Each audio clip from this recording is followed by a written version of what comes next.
Well friends, the Halloween season has almost drawn to a close. As we get ready to don our most ghoulish costumes and hope to dear God that someone out there won't run us off their porch for being too old to trick or treat, we also partake in the merriment of spooky media, whether it be genuinely terrifying or just a flavor of haunting. There's plenty in the candy bowl to choose from when it comes to frightful tales, so this year I wanted to try something a little bit different than what you might be used to. Today I wanted to talk about the Mystery Skulls animated videos created by YouTube animator MysteryBen27. Now I know what you're thinking. Music videos? For Halloween? But trust me, there's plenty of interestingly ghastly things to uncover within these videos. More than you might expect actually, and it's all conveyed extremely well without a single usage of dialogue in sight.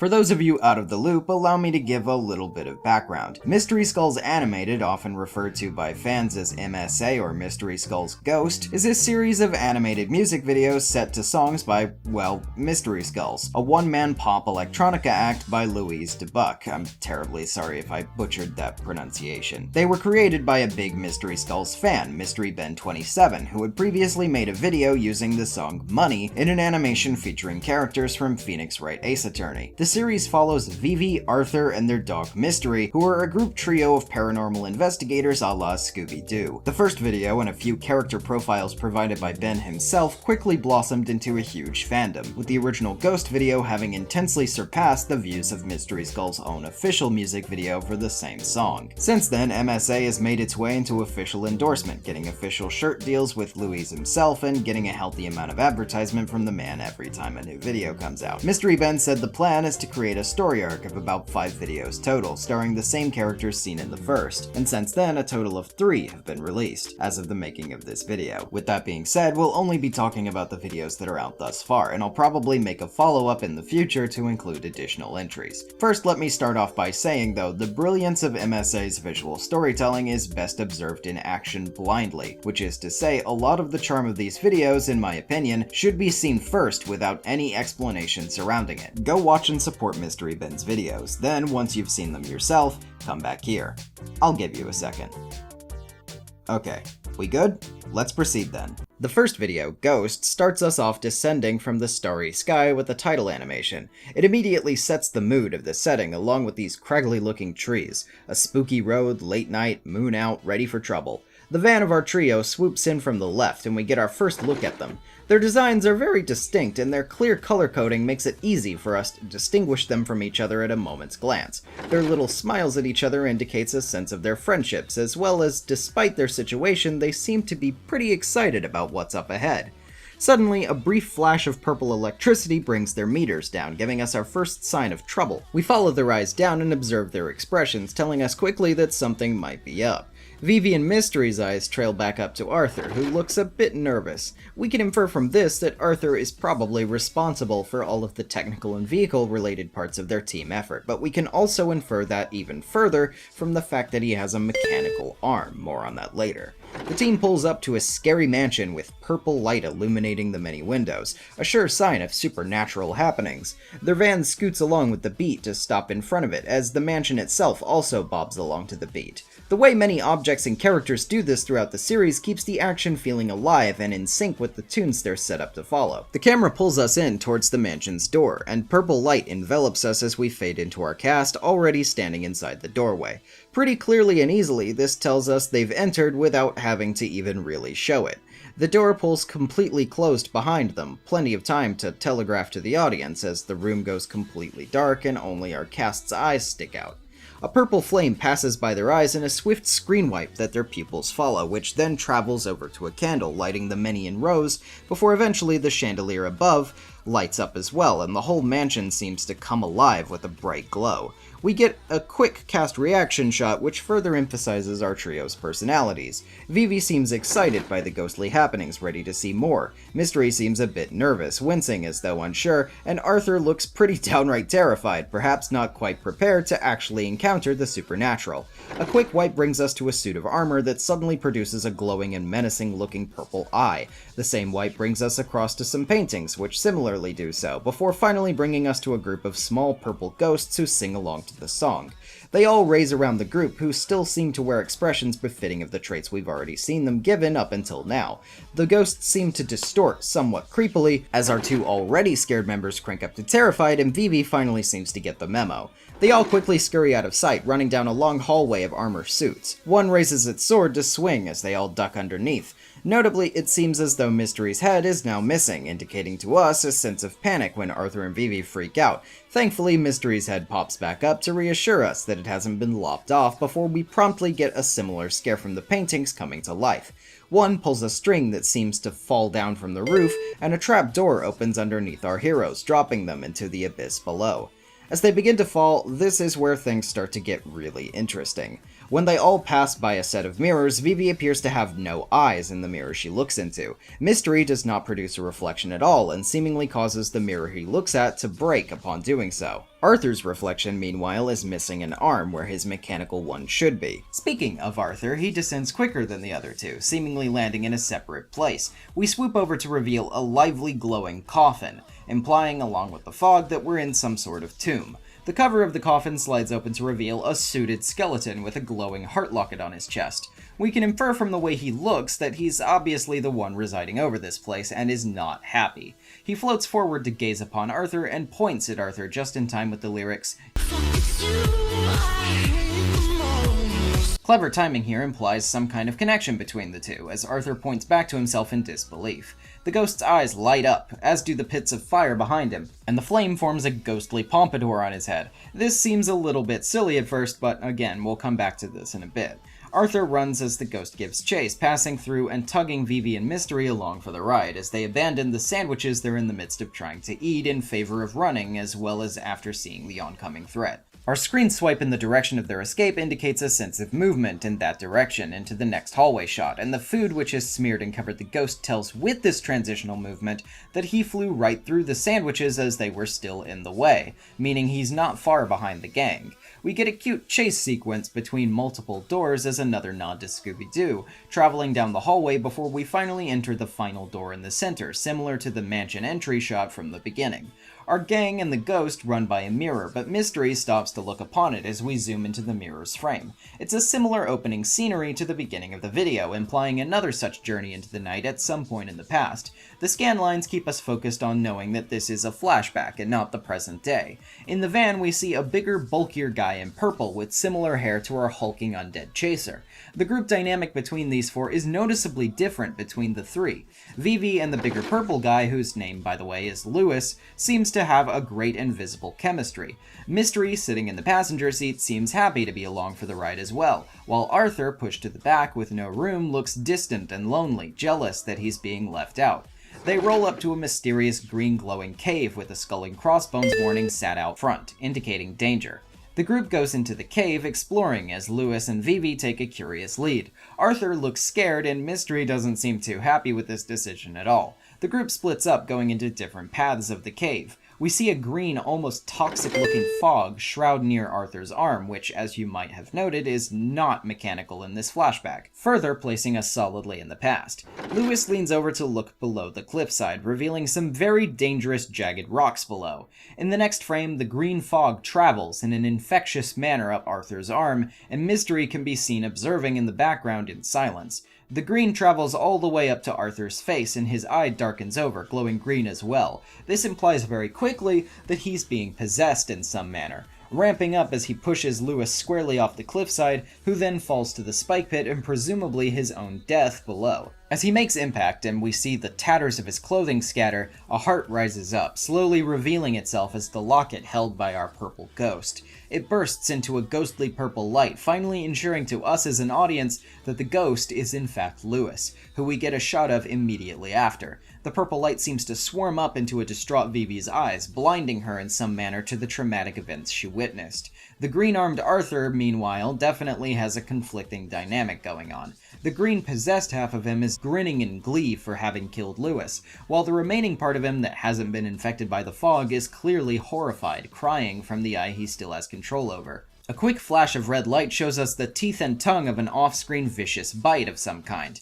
which then clamps down around two breaking cylindrical objects. We pull out to show what appears to be Mystery, suddenly much larger and sporting a Ninetales appearance, holding a severed arm in his mouth. We finally pull out from the mirror to show our present-day dog Mystery, meaning we finally know why Arthur's arm is mechanical. Mystery bit it off to prevent the possession from spreading. Speaking of Arthur, as we swoop back to present day, we see him cowering as Lewis lunges for him. Vivi gets in the way, however, which seems to slow him down as he can't bring himself to attack the girl he loves. His heart floats towards her, but as she reaches to receive it, Arthur, who does not seem to remember who the ghost is, pulls her away as the gang escapes the mansion, leaving Lewis's heart locket to drop to the ground and break into an unlit state.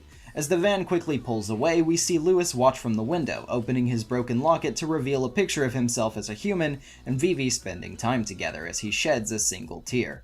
I don't really think I need to tell you about how genius this video is in the way it conveys so much emotion, character depth, and background information wordlessly, but a lot of it has to do with expression, transition, and recognizable color associations. Three things this video has absolutely mastered to the point where it's hard to even notice while you're watching how you're absorbing this story so fluidly in such a short amount of time. Thankfully though, as we continue on, these aspects will only become better, strengthening what's already great about Ben's work, as well as adding much more to his repertoire of skills.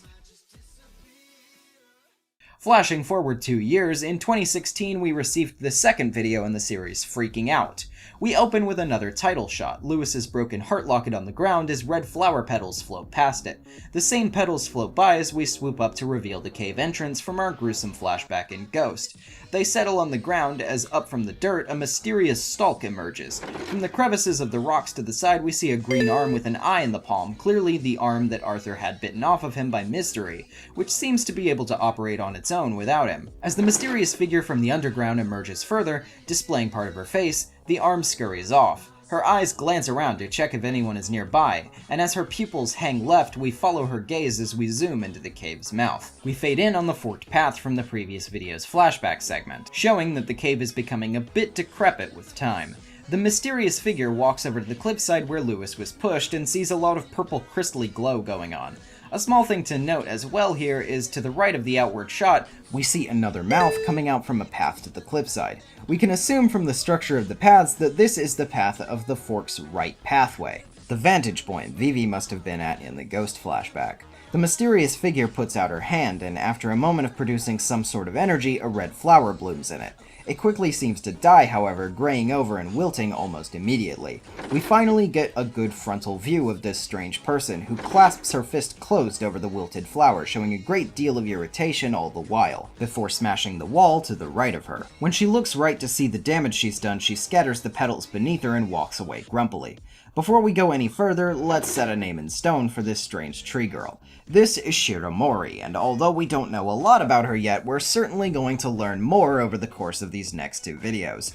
That being said, a strange purple wave rises from the rocks below, a cue we've come to associate visually with a certain someone plenty of times already.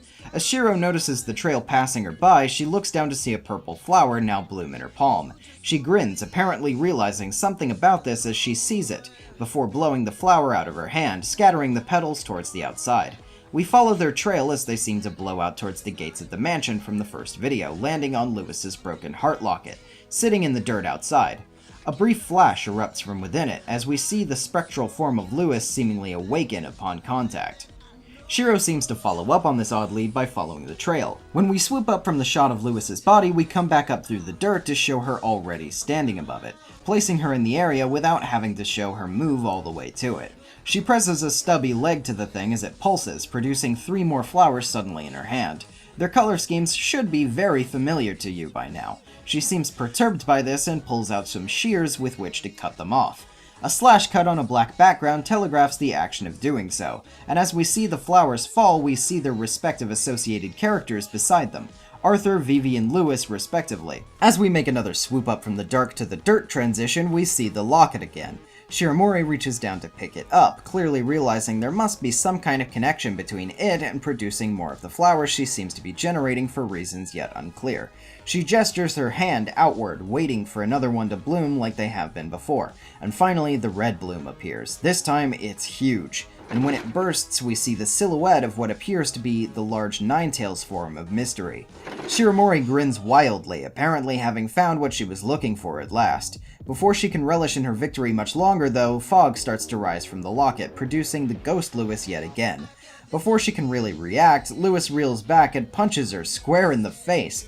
We follow a close-up of her neck stretching as it tears rather gruesomely, and in the next shot we follow the purple flame of Lewis's punch carrying her severed head in an arc over the moon and back down. Lewis reaches to retrieve his locket, Shiromori's limb having strangely solidified into some weird carbon-like state.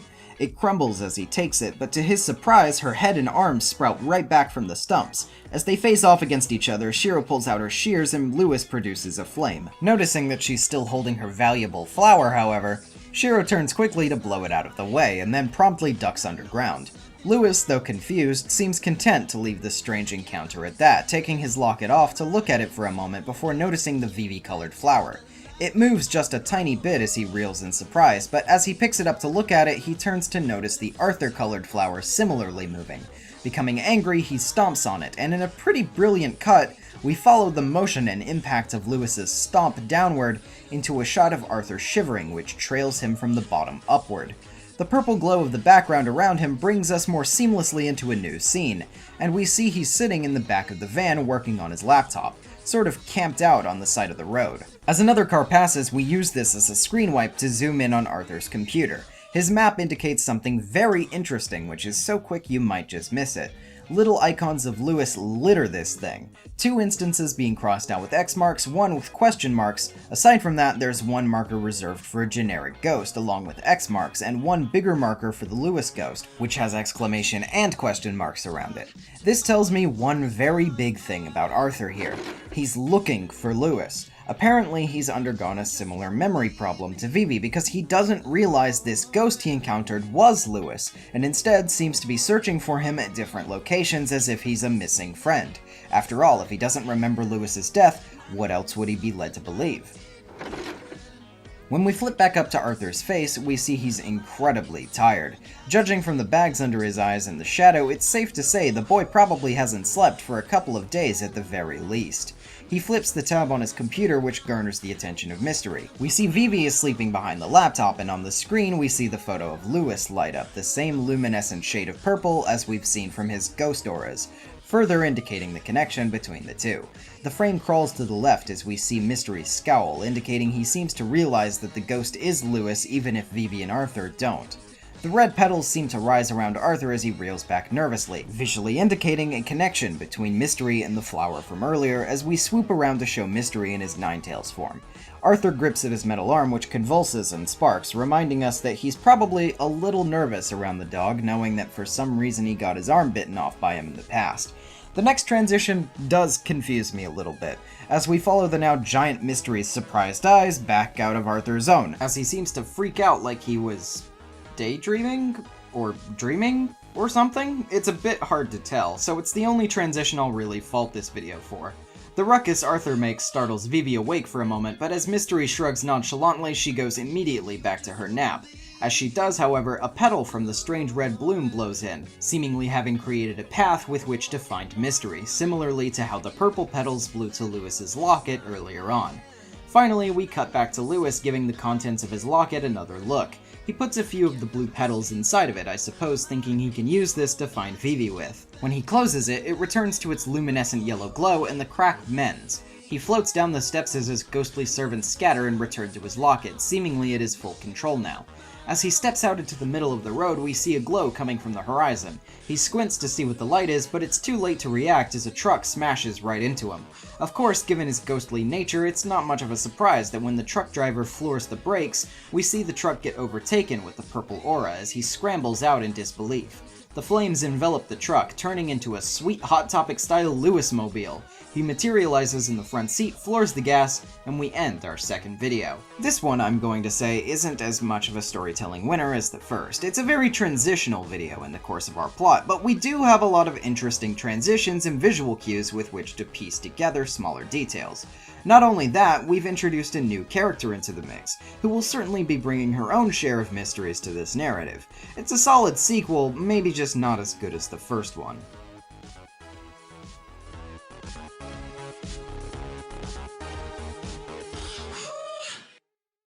Our final stop on this ride, at least for now, is the third video, Hellbent, released this year in 2018. The video starts up with an actual small intro of sorts, still opting to use another Mystery Skulls song, Every Note, behind some sound effects work to sell this short bit as a prelude to the action. We open on a zoomed shot of a wrench going at some parts, and then we immediately cut to Arthur slipping out from underneath the van, so obviously we know what's going on here, and we're not even 10 seconds in. He wipes his brow and sits up tiredly, his exhaustion still pretty clearly getting to him, as Vivi still appears to be sleeping in the back. He gets the van to hum alive as he gets back in, surprised to see Mystery in the passenger seat. Perhaps still cautious of getting an arm bit off, he holds his mechanical one, but as he observes Mystery's demeanor, he seems to notice the poor pooch is worried about something. Mystery continues to nudge at a petal of the red bloom from last video, clearly troubled. Deciding to suck up his own caution and be a pal, Arthur reaches out and, after a moment of hesitation, manages to pet Mystery, who responds in kind with a little hand nuzzle, which also seems to reassure Arthur and bring a smile to his face. This is some truly wonderful but subtle on-screen chemistry. I really buy the friendship between this group because there's enough time and work dedicated to selling me on it. Arthur turns the key and gets the ball rolling, driving off into the night as the remainder of the red petals continue to follow their trail. As we cut to the van trailing along the road, now later as marked by a transition of scenery, we see Mystery is asleep now and Arthur's just barely hanging on to consciousness himself. Before he could potentially give way to the urge to join the nap party, however, he notices the radio is acting weird, signified by the steady fade and distortion of our prelude music track. The radio display changes from saying Every Note, the name of the song we've been listening to Hellbent, with little purple sparks of electricity signifying the arrival of someone we've obviously been waiting on. The van begins to slow, its functions clearly out of whack as its lights dim. Arthur panics, not sure what to make of the sudden failure of everything. Just as soon as he had found a glimmer of hope in the middle of a crazy night, the mayhem comes to drag him back in. In the front mirror, we see a flash of Lewis's ghost face as Arthur jumps to attention, only to notice that said face has already disappeared. He looks behind himself to try and see anything that could potentially explain his situation, and in doing so, sees the purple glow of the ghost truck coming up over the horizon. It barrels forward indiscriminately as Arthur begins to realize just what it is. He attempts to get the van back going, but it seems Lewis's purple ghost energy is keeping the thing from kicking up properly. As the van continues to slow and the truck continues to push forward faster and faster, Arthur panics and slams his metal arm down on the dash, the electricity shocking him with the pained yelp as it goes limp. Cut to black. We cut back to the radio with the song title. The music ramps up, the chase has officially begun. Arthur holds his arm in pain as the Ghostmobile looms menacingly in the background. Its size dwarfs that of the van, serving to make it even more intimidating by comparison. Arthur notices his metal arm, for that matter, is completely non-operational and that he can't get it to move. Mystery rises drearily from the passenger seat, and as Arthur notices the truck right up on them, we see Lewis's face emerge into prominence from the shadows. The music ramps up all the while, kicking in full swing as Arthur slams on the gas. Immediately, the fluidity of the fast-paced action kicks in. The speed slamming Mystery back up against the seat, Lewis promptly kicks his transportation into gear as well, making a quick chase behind. All the noise rouses Vivi to consciousness, but not for very long, as the bustling of the van knocks a baseball bat in the back over and onto her head, knocking her out. Arthur, in the meantime, notices a road sign ahead that shows trucks can't enter it. The van speeds hurriedly along into and out of it. Arthur seems to think for a moment that this will throw off the pursuing ghost, but as the light barrels down the tunnel, shaking along to the beat, we see the purple flame sort of teleport it back behind the gang. We see respective shots of Lewis and his ghosts, as well as Arthur and Mystery reacting with fear from a back perspective. As the two vehicles continue forward into the distance, we see the pedals come back into prominence, blowing after them for a moment before settling on the ground. Out pops Shiromori, grinning mischievously as she ducks underground. We join the vehicles back on the chase, zooming ahead on the road a bit to show the trail of Shiro's underground movement as she swoops out in front of both of them, popping out just in time to be hit by the van. Arthur and Mystery both scream as they realize they've hit something, but with no time to waste, Shiro produces her shears, to their continued horror. She gives her best slasher smile and proceeds to wail at the glass with the tips of her blades, shattering the window and just barely missing Mystery's cheek as he bleeds. Reeling back in crazed glee, she seems to have finally located her target. We cut back behind the window of the truck Lewis is driving as he looks at the inside of his locket once more, reminding us of his motives. He sends a flame of energy forward and through the window, traveling to a profile view of the road, and then back around from behind the van in a sort of 3D swooping camera effect, which, might I say, is incredibly impressive when compared to the earlier video work. The flame degrades one of the van's back tires, bucking it upward and causing Shiromori to fumble over the top, landing back in the middle of the road. Lewis hits her head-on, but seems not to have noticed what it was he actually hit. Just as Arthur and Mystery seem to have a moment of relief, their eyes shift up in surprise as they notice something. Our next immediate cut is to a blockade set in front of a drop-off at the side of the road. We can gather from the reaction shot leading into this that our characters are probably heading straight for this drop-off, and this expectation is delivered upon as they smash through the blockade and hurtle down the side of the hill. They're pressing down toward some kind of building, and as Arthur shrieks, Mystery crawls into the back where Vivi still presumably lies unconscious. We see the inside of an office, which is probably the inside of the previously shown building. Inside is a relative of Arthur's, if his hair and general color scheme didn't make that clear enough for you, named Lance. As the building shakes, he falls in surprise out of his chair. Cutting outside, we see the van crashed into the corner of the building, establishing exactly what it was the impact rumble came from. Lance looks puzzledly out the window, seeing the damage, then Lewis's truck parked similarly out front. Deciding it's serious business now, Lance reaches for a shotgun on the wall, cocking it in perfect timing with the cocking sound effect present in the actual song.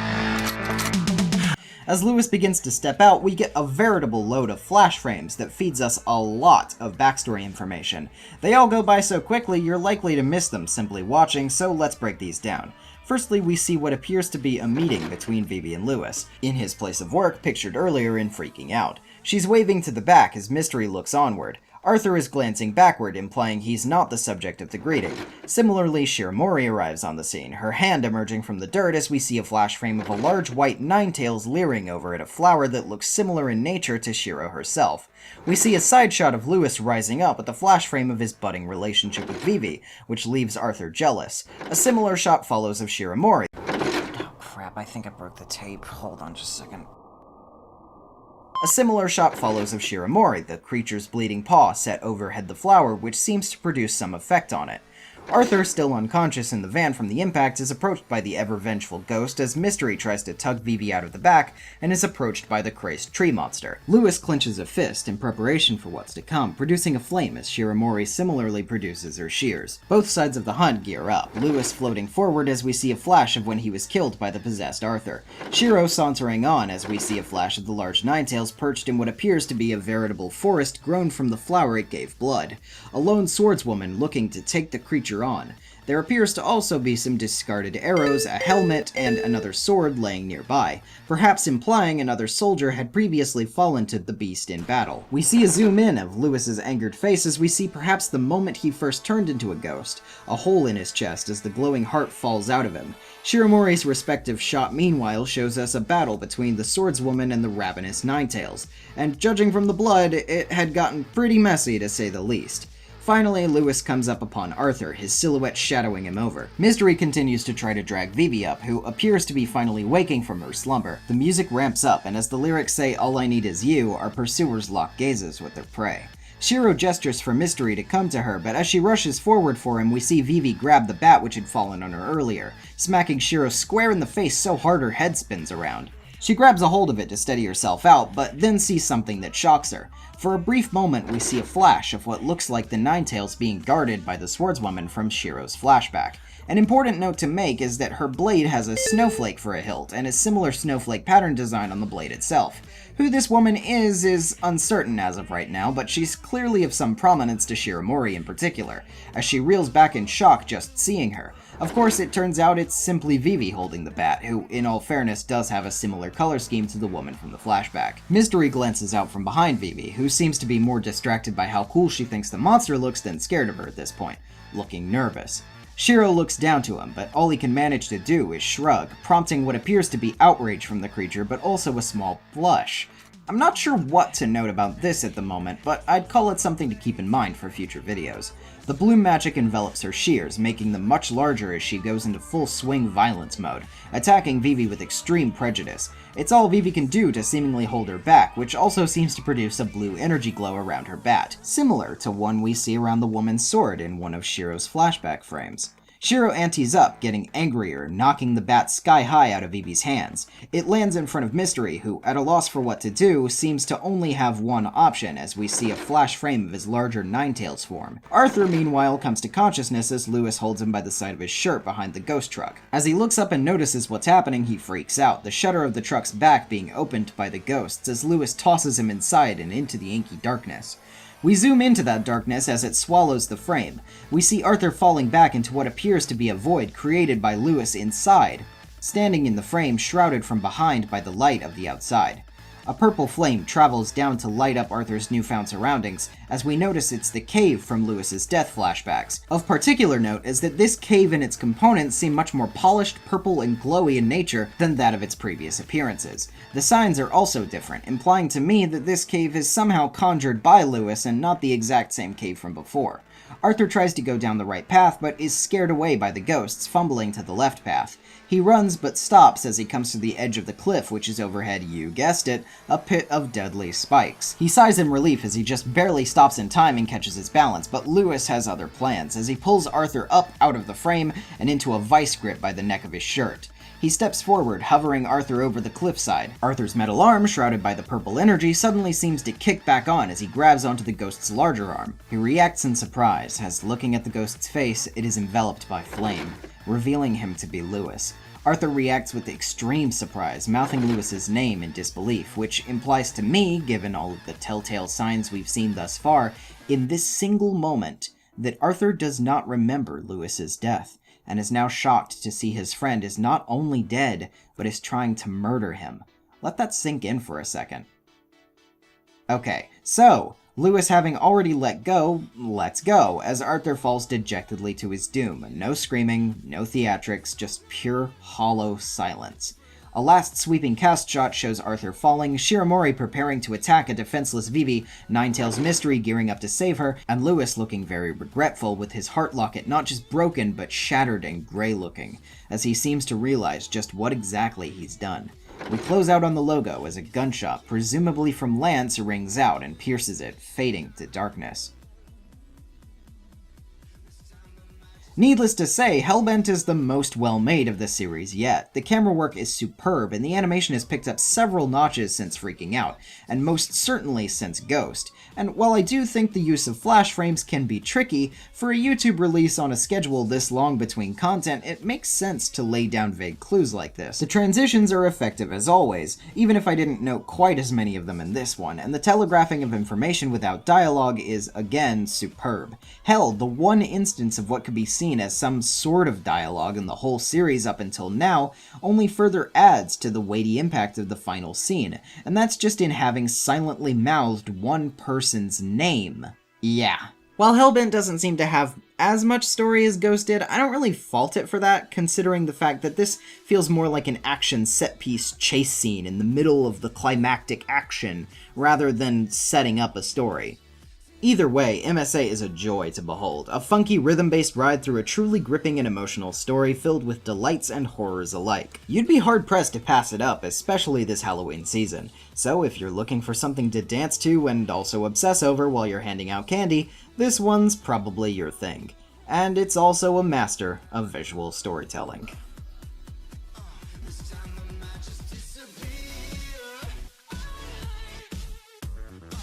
Hi everybody, thanks for watching the video. I am exhausted after recording that script because not only did it take me a really long time to script it, but God almighty, recording it was just, oh, it was a beast. It was a beast. That's all I got to say about it. If you enjoyed this video, please leave a like, comment, share it, subscribe, or you can dislike it and not share it and not subscribe if that's your thing too, you know, do whatever feels right to you. If you want to catch up with me on Twitter where I say some things sometimes, I'm at NezumiVA on there. And of course, if you enjoyed this video and would like to contribute to the making of said videos in the future, then you can always head over to my Patreon, where I have little tier rewards and other tidbits for people who would like to help out. That being said, thank you for watching the video, I hope you enjoyed it, and I will see you all next time. Peace.